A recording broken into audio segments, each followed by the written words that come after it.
டாஸ்மாக் துறையில் 3 நாட்கள் நடந்த ரைடு. எத்தனை ஆயிரம் கோடி முறைகேடு நடந்துள்ளது? உதயநிதியும் சிக்குவாரா? Annamalai shocking news. அனைவருக்கும் வணக்கம். திமுக ஆட்சிக்கு வந்ததிலிருந்து செந்தில் பாலாஜி கைவசம் உள்ள டாஸ்மாக் துறையில் ஏகப்பட்ட ஊழல் நடந்துவிட்டதாக தொடர்ந்து குற்றச்சாட்டுகள் எழுந்து வந்தது. என்றாலும் அந்த துறைக்குள் வருமான வரித்துறையும் அமலாக்கத்துறையும் எந்த ஒரு சோதனையும் நடத்தாமல் விட்டு வைத்திருந்தார்கள்.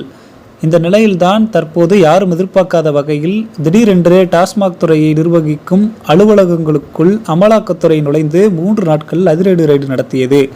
40 இடங்களுக்கு மேல் நடைபெற்ற இந்த சோதனையின் போது டாஸ்மாக் துறையின் பல சீக்ரெட் ஆதாரங்களை அமலாக்கத்துறை கைப்பற்றியிருப்பதாக பரபரப்பு தகவல்கள் வெளியாகியிருக்கின்றன. அதோடு டாஸ்மாக் துறையில் தற்போது சிக்கியிருக்கும் ஆதாரங்கள் திமுகவுக்கு புதிய சிக்கலை கொடுக்க போகிறது. குறிப்பாக டாஸ்மாக் துறைக்கும் மதுபான ஆலைகளுக்கும் இடையில் எப்படிப்பட்ட ரகசிய டீல் போடப்பட்டுள்ளது, 1 லட்சம் மதுபான பாட்டில்கள் வாங்கினால் எவ்வளவு பாட்டில்களுக்கு கணக்கு காட்டப்பட்டுள்ளது என்பது குறித்த பல சீக்ரெட்டுகளை அமலாக்கத்துறை கைப்பற்றிவிட்டதாக கூறினார்கள். 3 நாட்கள் அதிரடியாக நடந்த இந்த ரைடு தற்போது முடிவடைந்துள்ளது. சென்னையை சார்ந்த அமலாக்கத்துறை அதிகாரிகள் தங்களுக்கு கிடைத்த ஆதாரங்களுடன் டெல்லி சென்றுள்ளார்கள்.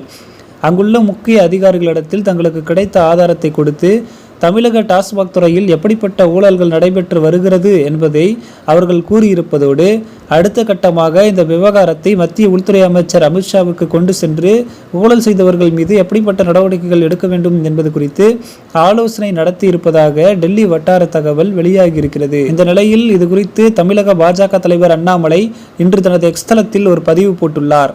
அந்த பதிவில் தமிழகத்தில் நடத்திய இந்த ரைடானது தமிழக அரசியலில் பூகம்பத்தை ஏற்படுத்தியிருக்கிறது. குறிப்பாக திமுகவின் முக்கிய புள்ளிகளில் புலியை கரைத்து விட்டிருக்கிறது என்று அண்ணாமலை ஒரு பதிவு போட்டிருக்கிறார். அதோடு இதுவரை தமிழகத்தில் நடத்திய ரைடுகளில் இது முக்கியத்துவம் வாய்ந்தது. அதோடு இந்த ரைடில் பல லட்சம் கோடி ரூபாய் முறைகேடு நடந்திருப்பதாக பலரும் புகார் கூறி வரும் நிலையில் தற்போது அமலாக்கத்துறையும் கடந்த 4 ஆண்டுகளாக மு.க. ஸ்டாலின், செந்தில் பாலாஜி ஆகியோர் மூடி மறைத்து பாதுகாக்கப்பட்ட வந்த ஒரு முக்கிய ஊழல் சிக்கிவிட்டதாம். அதனால் இந்த ஊழலை வைத்து திமுக அரசாங்கத்தை மத்திய உள்துறை அமைச்சர் அமித்ஷா ஒரு கலக்கி விடுவார்.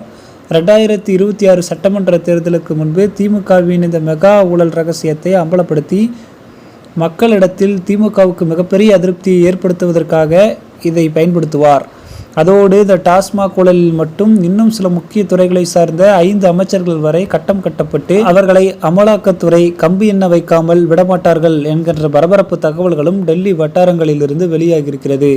அந்த வகையில் இன்றைய தினம் அண்ணாமலை இது குறித்து வெளியிட்டுள்ள பதிவில் இந்த அமலாக்கத்துறை ரெய்டில் எத்தனை லட்சம் கோடி ஊழல் செய்யப்பட்டுள்ளது, யாரெல்லாம் சிக்கப்போகிறார்கள் என்பதை வெளிப்படையாக தெரிவிக்காத போதும் தமிழக அரசியலில் இந்த டாஸ்மாக் விவகாரம் பூகம்பத்தை ஏற்படுத்த போகிறது என்று அவர் கொடுத்த ஒரு பதிவு திமுக வட்டாரத்தை கதிகலங்க வைத்திருக்கிறது.